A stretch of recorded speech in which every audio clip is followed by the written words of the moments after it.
soja nasceu lá na fazendinha. Acorda o bezerro e a vaquinha. Já cocoricou dona galinha.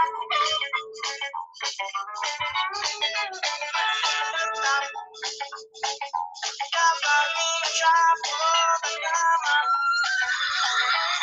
Pintinho tirou seu pijama. E o porquinho já caiu na lama.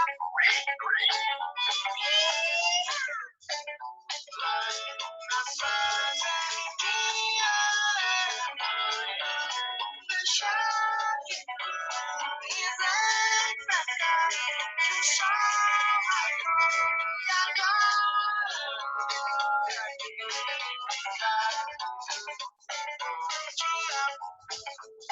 o sol já nasceu lá na fazendinha. Acorda o bezerro e a vaquinha. Já cocoricou dona galinha.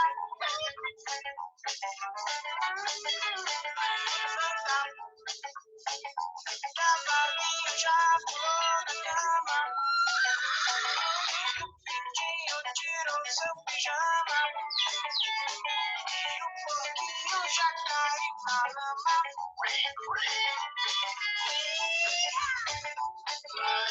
Na fazendinha, deixa que e vem pra cá, que o sol raiou e agora é hora de ficar. Bom dia.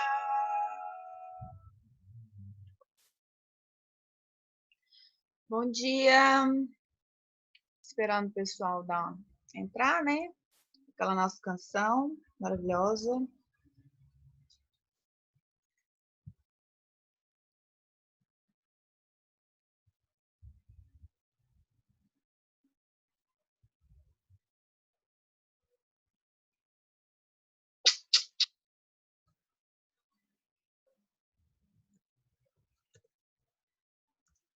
Hoje, né, dia 13 de abril, mais um início de semana. Espero que a Páscoa tenha sido ótima, né, para vocês, que vocês tenham aproveitado com a família. Se o áudio não estiver bom, é só falar, tá? Seguindo aquele modelinho nosso, de sempre tá lá no bate-papo. Você pode mandar a pergunta tanto no reservado quanto para todo mundo, tá? Tem a opção ali de, na hora de mandar a pergunta, em vez de colocar para todos, você coloca reservado. Você que tem uma vergonhinha, tá? Aí não temos problema, certo? E aí, povo, como vocês estão? Enquanto o povo não chega? Dá mais um minutinho, né? Porque eu iniciei o negócio um pouquinho antes, um minutinho antes.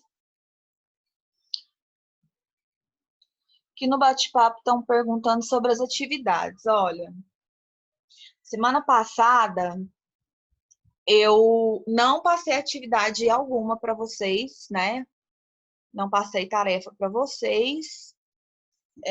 Ficou meio que uma revisão do conteúdo. E só que aí essa semana tem tarefa, viu?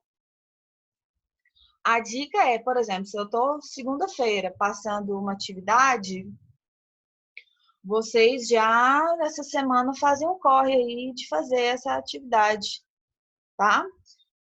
Porque aí facilita para vocês, não deixem acumular.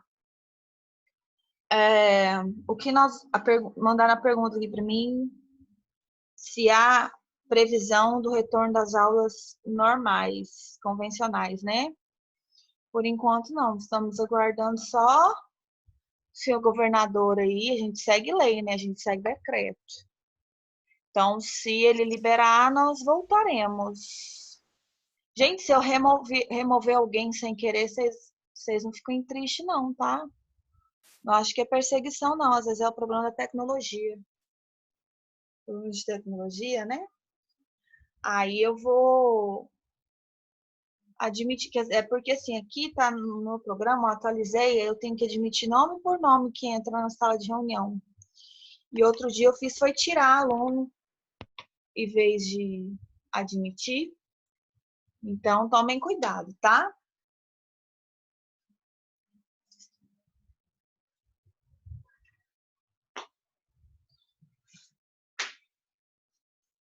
Certinho?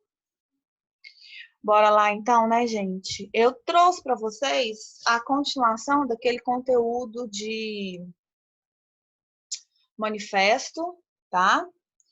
E dá uma aprofundadinha, porque a próxima atividade que nós vamos fazer, né, que vocês vão fazer para mim, tem a ver com esse conteúdo.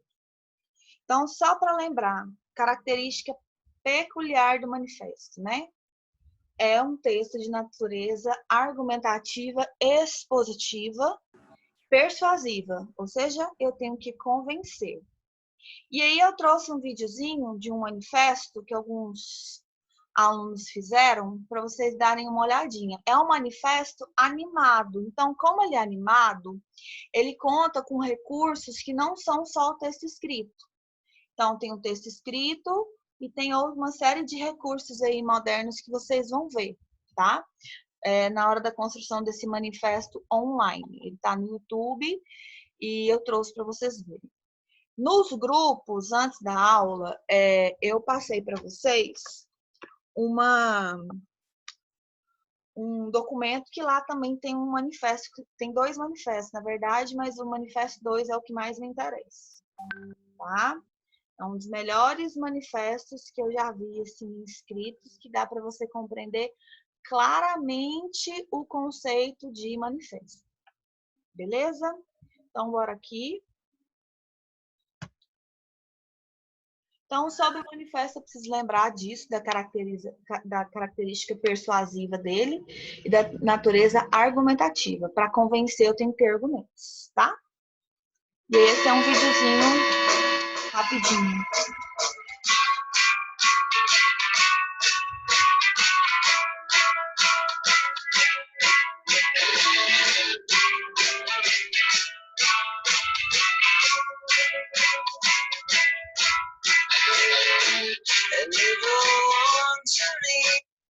Então, gente, o título desse texto é o manifesto Só a Leitura Salva.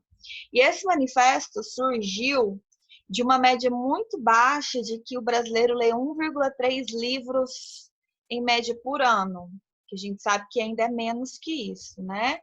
E aí decidiram fazer um manifesto a partir desse argumento, que já é um argumento bom, um dado, né? Uma porcentagem.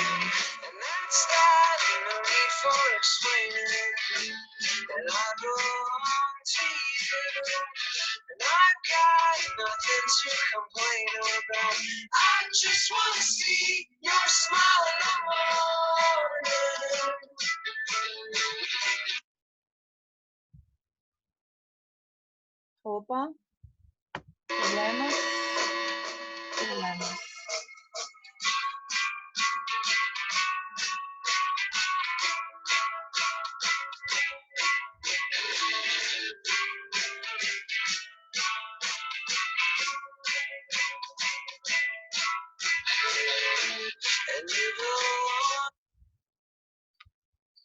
Gente, tá voltando tudo no início. Vamos ver se dá agora.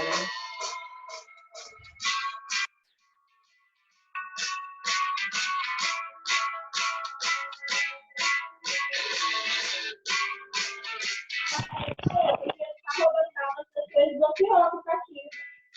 Aí vai aplicar outro aplicativo que faz a mesma coisa.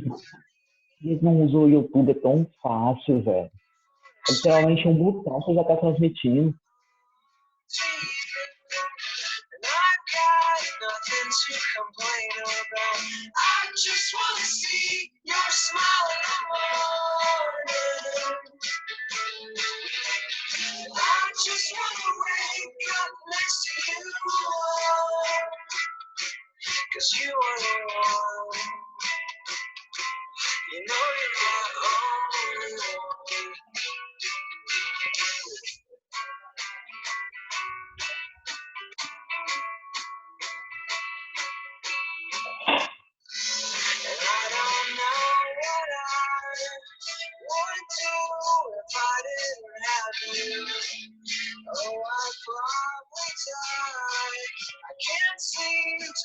care of myself. And you're a part of me, the best part of me. And you're a part of me, so I try to be.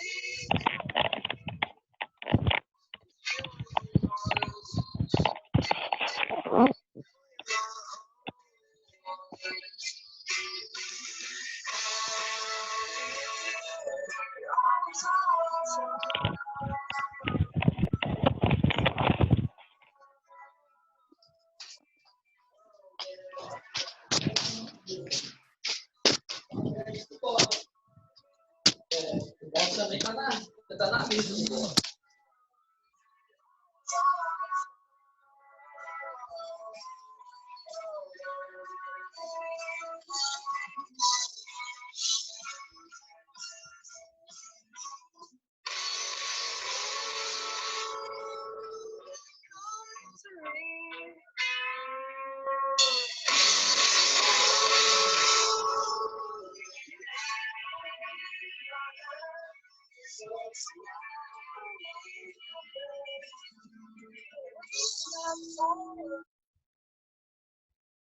Então, esse que é o finzinho desse manifesto animado, como eu falei. Então, ele nasce desse dado, né, de que a quantidade de brasileiros que leem é muito baixa, muito reduzida. A gente pode dizer que ainda é menor do que está apresentado nesse manifesto. E aí apresenta possibilidades de mudança de quadro, o que é que pode ser feito, tá? A partir de quais mudanças a gente pode, né, mudar essa realidade, quais são os atos que possam mudar essa realidade. Aí aqui a gente tem um conceito do que seria manifesto, manifestação, né? Manifesto ainda a palavra do verbo manifestar, do substantivo manifestação. Se você for procurar no dicionário, você encontra vários significados. Como nesse slide aqui a gente tem, né, 7 possibilidades de significado. Dentre essas 7 possibilidades de significado, nós temos uma que convém para a gente, que é o ato de dar a conhecer, de revelar pensamento, ideia, expressão, revelação. Ou seja, quando eu me manifesto, eu revelo um pensamento, uma ideia, eu faço com que outras pessoas conheçam essa minha intenção. Para que isso aconteça, muitas vezes eu tenho que ser persuasiva. Eu tenho que não só argumentar, mas eu tenho que convencer, tá? É muito importante quando você for lembrar de fazer um manifesto, você pensar em como eu vou convencer a pessoa do que eu penso, tá? Como eu vou convencer as pessoas da minha ideia. E aí, quando nós vamos para o estudo de gênero, só um minutinho, gente. Quando eu vou para o estudo de gênero textual, como eu sempre estou falando para vocês, o manifesto está dentro do gênero argumentativo. Então, o objetivo é convencer o interlocutor por meio de argumentos considerados aceitáveis. Quando nós vamos dizer argumentos aceitáveis, são argumentos que a gente vai tentar construir no plano acadêmico. Aqueles argumentos que são irrefutáveis, científicos, mais próximo científico possível. Então, o manifesto é um texto que você, como aluno de ensino médio, você consegue construir a partir do que você aprende das outras disciplinas, história, filosofia, geografia, biologia. Então, assim, é importante que você escolha bem os seus argumentos. Por meio desse tipo de texto, uma determinada pessoa ou um grupo se posiciona frente a uma problemática, seja ela social, política, cultural ou religiosa. Geralmente, o manifesto expressa o desejo de um determinado grupo social acerca de uma questão, tá? Então, tem que lembrar sempre dessa questão que o manifesto é uma intenção de revelar uma ideia, um desejo, um anseio e, geralmente, a representação de um grupo social. Então, o que é que eu tenho que lembrar? Eu tenho que convencer por argumentos aceitáveis E as temáticas são diversas. Só que a temática vai surgir de um problema. Por quê? Porque se está tudo bem, não tem por que se manifestar. Né? Se eu não tenho uma situação, problema, se eu tenho uma condição social, cultural, moral, religiosa tranquila, as pessoas não vão ter a necessidade de desenvolver, né, um desejo de expor sua opinião, porque ela concorda com o que está acontecendo, então mantém-se. Sempre o manifesto é um ato, é um início de um ato revolucionário. É a tentativa de uma revolução, o manifesto. Através do quê? Do texto escrito, tá? Tem muita importância histórica, tem muitos manifestos extremamente conhecidos. Alguém me mandou uma dúvida aqui, vamos ver. Ah, tá. Eu já fiz isso. Pedi para desligar os microfones que tinham pessoas com áudio ligado. Então, a estrutura do manifesto, eu já havia falado disso na última aula, só para lembrar. Eu vou mandar esses slides, gente, nos grupos do WhatsApp também para vocês, tá? Porque eu acho mais interessante também. Eu vi alguns professores fazendo e falei, isso aí é bom. Vou mandar para vocês hoje ao final da aula. O título do manifesto. Não precisa ser algo assim, você não precisa tirar um coelho da sua manga, não precisa ser um título assim chamativo, interessante, que convide o leitor a participar da ideia. Por quê? Isso é característica do artigo de opinião. No artigo de opinião, um título bom faz toda a diferença. Aqui no manifesto, geralmente o texto vai ser manifesto e a causa que ele representa, tá? Por exemplo, o mais conhecido, Manifesto do Partido Comunista. Aqui no Brasil, Manifesto Poesia Pau Brasil, Manifesto Antropofágico e por aí vai, tá? Então, no título do texto manifesto, do gênero manifesto, geralmente vem a palavra manifesto, depois a causa, o assunto, alguma coisa bem relacionada ao tema, beleza? E aí depois eu tenho o corpo do texto. No corpo do texto, né, na parte escrita, ali onde eu vou pôr os meus argumentos, eu tenho duas maneiras de fazer. Na verdade, três, né? Eu tenho a forma de escrever em tópicos, em pontos, tá? Eu levanto pontos, ou em parágrafos. O terceiro tipo é o mesclar parágrafo e tópico. Se você perguntar para mim qual que é o melhor tipo, é o misto. É eu usar parágrafos e eu usar tópicos. Por quê? Se eu estou falando de um problema, se há uma questão problema, eu tenho que meio que dar uma explicação do porquê que a situação é um problema para mim. No meu ponto de vista, por que aquela situação é um problema. Nisso, eu faria em parágrafos. Depois, quando eu vou apontar soluções, medidas, porque assim, se eu vou reclamar de algo, eu também tenho que tentar apresentar um caminho para a solução, né, dessas questões. Aí eu coloco os tópicos. Professora, é errado fazer só em tópicos porque eu gosto de tópicos? Não é errado, tá? É errado fazer só em parágrafos? Não, o texto que eu enviei para vocês é só em parágrafos.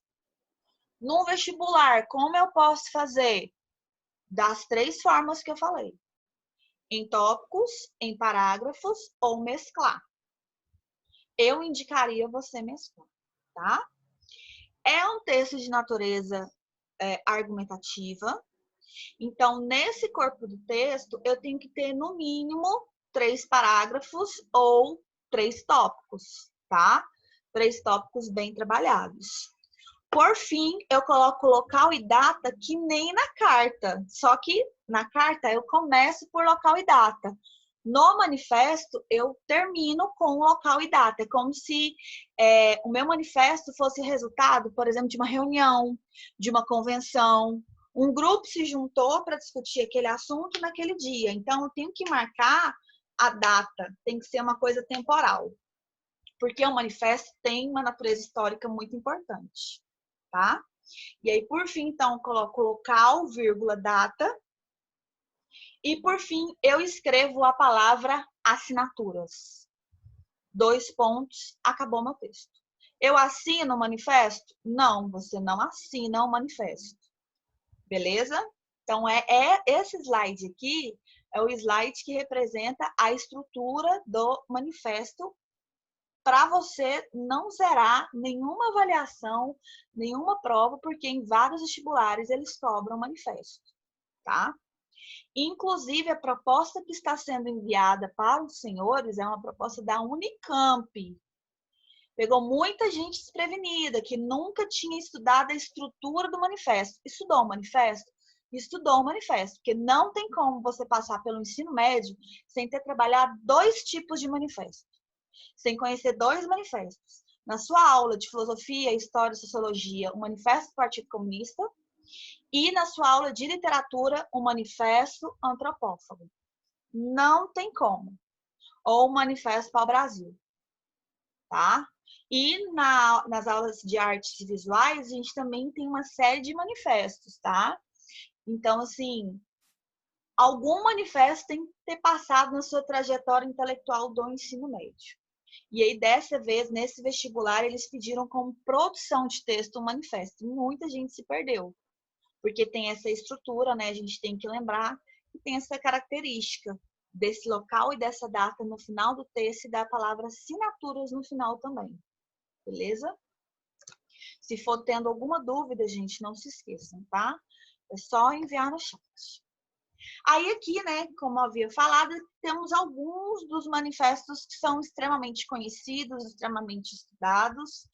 O mais conhecido, né, o top one, assim, o acima na cadeia alimentar dos manifestos, é o Manifesto do Partido Comunista, tá? Marx e Engels trouxeram uma revolta em relação às relações trabalhistas, tá? É um chamamento aos trabalhadores do mundo, trazendo a proposta, explicando o porquê daquilo, tá? É um texto muito bom que, se eu pudesse indicar para vocês a leitura, eu vou indicar, entende? Tem aí na internet, tem gratuitamente para vocês. Tem o Manifesto Futurista Artístico, Manifesto Realista Artístico, o Manifesto Antropófago Artístico também e o Manifesto para o Brasil. Esses 2 últimos são manifestos da cultura brasileira, são manifestos construídos aqui em relação ao cenário cultural / artístico que as pessoas viviam, tá? Então, é importante, assim, na história da literatura, das artes, você também dar uma estudadinha nesses 2 textos. Eu destacaria principalmente o Manifesto Antropófago, né, do Oswald de Andrade, que é ali na Semana de Arte Moderna, na pegada do modernismo, da instauração do modernismo do Brasil, tá? Aí você fala assim, nossa, professora, mas por que na arte? É porque é o novo, né? Eu vou trazer uma concepção de uma arte nova. Como que eu faço isso? A arte não é uma expressão, então como eu posso expressar a minha vontade de algo novo? É o meu descontentamento com algo que veio antes. Então, aí eu me manifesto através de um texto, tá? Tá tudo tranquilo? Vocês estão me ouvindo? Estão, né? Já me responderam aqui que sim. Ok. E aí, esse texto, eu comecei a trabalhar com vocês na última aula, que é uma carta aberta, é um manifesto aberto que os artistas fizeram em relação à devastação na Amazônia. Eu já li esse primeiro parágrafo para vocês, já falei para vocês na última aula do uso de figuras de linguagem dentro do manifesto. Você fala, nossa, professora, ficou tudo vermelho aqui. Porque tudo que está em vermelho aqui é interessante porque são argumentos. Então, um manifesto, para ele ser bom, eu tenho que ter argumentos. Lembra? Argumentos convincentes. Na nossa última aula da semana passada, eu já li esse parágrafo com vocês. É um parágrafo que contém ironia, um parágrafo que contém hipérbole, né? Ou seja, contém um certo tipo de exagero e traz informações também científicas, tá? Existe um processo na construção da argumentação que chama contra-argumentação. Contra-argumentação não é simples da gente aprender a desenvolver, mas uma vez que a gente desenvolve, é muito difícil a gente não convencer a pessoa. O que seria contra-argumentação? É eu pegar um argumento que seria contrário e colocar a favor do meu texto. Como seria isso? Nesse primeiro parágrafo, eu tenho claramente uma contra-argumentação, tá? Na última aula, eu já expliquei a maior parte desse parágrafo, né? Ali eu tenho a ironia, né, de falar de que comemorou o menor desmatamento da floresta amazônica nos últimos 3 anos, 17 mil quilômetros quadrados. A gente comemora que foi menor, que bom. Só que quando você analisa que 17 mil quilômetros quadrados é a metade da Holanda, você fala, opa, é irônico isso, né? Não tenho o que comemorar. Depois, eu tenho uma contra-argumentação. A contra-argumentação é quando fala aqui que a Amazônia não é o pulmão do mundo. Por quê? Porque esse é um argumento que as pessoas usam para desmatar a Amazônia, certo? E esse manifesto é para evitar o desmatamento da Amazônia. Então, como que eu vou pegar um argumento que favorece o contrário do que eu quero? Eu falar, peraí, a Amazônia não é o pulmão do mundo, mas ela é responsável pelo controle térmico do planeta Terra. Ou seja, o controle térmico, esse lençol térmico que a Amazônia tem um peso significativo, assim como o pulmão do mundo. Tá? O controle de temperatura é muito importante. Ela é uma camada, né? Que evita a radiação, não é isso? Dos raios solares. Aí, por exemplo, eu não sou da biologia, mas esse é um argumento que eu aprendi na biologia ou implica no meu texto. E eu acho, inclusive, que o manifesto deveria ser muito mais valorizado em outros vestibulares. Porque para convencer eu tenho que ter bons argumentos. Na dissertação, eu não preciso convencer, eu só exponho os meus argumentos. Aí, quando eu tenho que convencer, eu tenho que persuadir. E a persuasão é um ponto a mais na hora da construção do seu texto, tá? Eu ter que não só ter ideias, mas convencer das minhas ideias é interessante. A forma como eu tenho que escolher minhas palavras. Esse parágrafo, esse segundo parágrafo desse texto, o que é que eu ressalto, né? Eu ressalto algumas figuras de linguagem. Por exemplo, quando fala assim que ela é estuprada por madeireiros sem escrúpulos. Eu tenho o quê? Uma personificação da natureza. Vocês entendem, né? Quando a gente fala que a floresta é estuprada por madeireiros sem escrúpulos. Nossa, desculpa. Escrúpulos. Vocês percebem claramente que aqui eu tenho uma figura de linguagem que é a personificação prosopopeia. Por quê? Porque não é uma pessoa, mas vocês compreendem o significado desse mau uso, né? Desse abuso ao usar essa palavra. Ao invés de falar que ateiam fogo a sua mata, coloca ateiam fogo as suas vestes de esmeralda. Essas vestes de esmeralda é uma metáfora do verde. Em vez de falar da mata do verde, esmeralda, por quê? Para ressaltar o valor. Aí colocam, abrindo passagem aos forasteiros que a humilham, a semear capim e soja nas cinzas de castanheiras centenárias. A humilhar, a gente não humilha uma floresta, a gente, né? O conceito de humilhação é humano, né? Então, aqui eu também tenho outro processo de personificação. Então, no manifesto, além do argumento, vocês fazerem uso de figuras de linguagem, figuras de pensamento, figuras de construção, é muito bom. Eu tenho que ser exagerado. Quando vocês querem convencer a mãe de vocês de alguma coisa, vocês usam todos os recursos linguísticos possíveis, né? E aqui você vai fazer isso, só que seus recursos linguísticos têm que ser o melhor estilo, a gente pode falar assim, o melhor uso da língua portuguesa possível, tá? Se você puder usar uma linguagem quanto mais formal, melhor ainda no seu manifesto. E aqui eu destaquei também a palavra, o nome próprio Chico Mendes, que é um nome histórico, tá? Dentro, né, de todo o processo de desmatamento da Amazônia, a gente tem a figura do garimpeiro Chico Mendes, que conseguiu, sim, um processo de construção de pensamento de proteção da Amazônia muito forte, acabou sendo assassinado por essa causa, né? E é da história, tá? Da floresta amazônica. O que eu tenho que falar para vocês é o seguinte: eu tenho que ter argumentos na hora de escrever o meu texto. Esses argumentos eu vou buscar lá na coletânea em último caso, tá? Então, tudo que eu sei, todas as matérias que eu consiga lembrar na hora, eu tenho que jogar para levantar o meu ponto de vista. Não é só o que eu acho, é o porquê disso, tá? Então, tem que ter um tom de linguagem mais formal dentro do manifesto, tá? E além de um tom mais formal dentro desse manifesto, eu tenho que tomar cuidado com os meus argumentos. Lembrando, quem vai corrigir o seu texto fez faculdade, né? Para terminar assim, eu não estou lendo o texto todo, só estou destacando aquilo que é importante. Como eu falei para vocês, não que o resto não seja importante, perdão falar assim. Eu encaminhei para vocês no grupo, para vocês depois darem uma lida, porque é um melhor exemplo de manifesto que a gente tem esse aqui, tá? Estou destacando coisas que vocês podem usar nos futuros manifestos que vocês vão fazer. Aqui fala, como no passado, enxergamos a floresta como um obstáculo ao progresso. Por que eu destaquei enxergamos a floresta como um obstáculo ao progresso? Primeiro, tá na primeira pessoa do plural.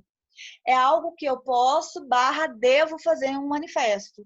Porque quando eu uso a primeira pessoa do plural, eu incluo quem está lendo o meu texto, né? A dividir a mesma ideia que eu. Então, quando a pessoa vai ler, ela vai falar eu também, no momento da leitura. Primeira pessoa do plural é importantíssimo usar na hora de escrever um manifesto, tá? Enxergamos a floresta como um obstáculo ao progresso. Quem nunca ouviu falar que o desmatamento é um obstáculo ao progresso? Que o desmatamento atrapalha o progresso? Todo mundo já ouviu isso como justificativa para desmatar. Falar, mas também tem que construir. Mas tem que explorar. Isso seria um argumento contrário num texto como esse, né? Aí lembra que eu falei de contra-argumentação? Que é eu pegar um argumento que seria contrário e usar a meu favor? Faz isso no próximo parágrafo. No próximo parágrafo fala assim: um país que tem 165 mil quilômetros quadrados de área desflorestada, abandonada ou semi-abandonada, pode dobrar a sua produção de grãos sem a necessidade de derrubar uma única árvore. Ou seja, pegou o argumento lá atrás, que falou que desmatar, que é, né? Vamos voltar lá no parágrafo anterior, que fala assim sobre um obstáculo ao progresso. O que ele fala nesse parágrafo? Peraí, já desmatou o suficiente, já abandonou a área desmatada. Não precisava mais derrubar uma árvore e dobrar a produção de grãos. O que é isso? Contra-argumentação, tá? Então, lá atrás eu levantei um argumento que seria contrário e aqui eu derrubo esse argumento. Ou seja, como é que você não vai concordar com o que a pessoa fala, tá? Porque, inclusive, esse é um dado que as pessoas não conhecem. Muita gente não sabe desse tamanho de área que já foi devastada e que foi abandonada. Ou quando a gente fala semi-abandonada, é que a pessoa não faz o usufruto total da terra, ela só ocupa, ela põe lá meia dúzia de gado, uma plantação pequena só para ter posse, entende? E a gente já tem o suficiente, não precisaria desmatar. Por fim, usa um dos argumentos que são irrefutáveis em qualquer texto argumentativo, que é você citar a Constituição Federal Brasileira. Em qualquer tema que você cita Constituição, você não tem argumento melhor. Porque o que é a Constituição? Não é um conjunto de leis que vão direcionar a vida de um determinado povo. A Constituição brasileira já tem resolução a respeito de desmatamento. E aqui ele cita exatamente, eles citam, né? Porque esse manifesto é um manifesto clássico de um grupo. o artigo que fala a Amazônia é patrimônio nacional e sua utilização far-se-á na forma da lei, dentro de condições que asseguram a preservação do meio ambiente, inclusive quanto ao uso dos recursos naturais. Ponto. Já é Constituição, já está na Constituição. Por fim, eles levantam qual que é a causa dele, que é a interrupção imediata do desmatamento da floresta amazônica já. Ou seja, eu tenho que mostrar qual que é a minha ideia depois dos meus argumentos. Eu fui argumentando várias coisas sobre a floresta amazônica. Tá, mas você está me argumentando para quê? Para acabar com o desmatamento na Amazônia. Eles não querem uma diminuição, eles querem interromper imediatamente o desmatamento da floresta amazônica. Por quê? Porque a área desmatada já é suficiente para produção de grãos. Foi um dos argumentos que trouxe nesse texto, tá? E aí, perdão. Terminando, eu destaquei novamente duas marcas de primeira pessoa, que coloca assim: é hora de enxergarmos nossas árvores como monumentos da nossa cultura e história. Ou seja, um peso grande, né? Não é só um ser vivo. Tem aspecto cultural, tem um aspecto da história brasileira ali nas árvores, né? E, por fim, coloca: somos um povo da floresta, para não esquecer da questão da origem do povo brasileiro. Então, essa primeira pessoa é importantíssima. Professora, eu estou vendo que terminou com uma exclamação. Eu posso fazer uma exclamação no meu manifesto? Pode. Eu posso colocar uma interrogação? Posso. Eu posso indagar o meu leitor? Pode. Porque você tem que mexer com o seu interlocutor, com quem vai ler o seu texto, quem vai receber a sua informação. Então, a gente sabe que o jogo da interrogação, da exclamação, é muito importante nesse processo. Tá tudo bem com vocês? Alguém tem alguma dúvida aqui desse texto? Aqui, não, né? Por enquanto, não. Tá?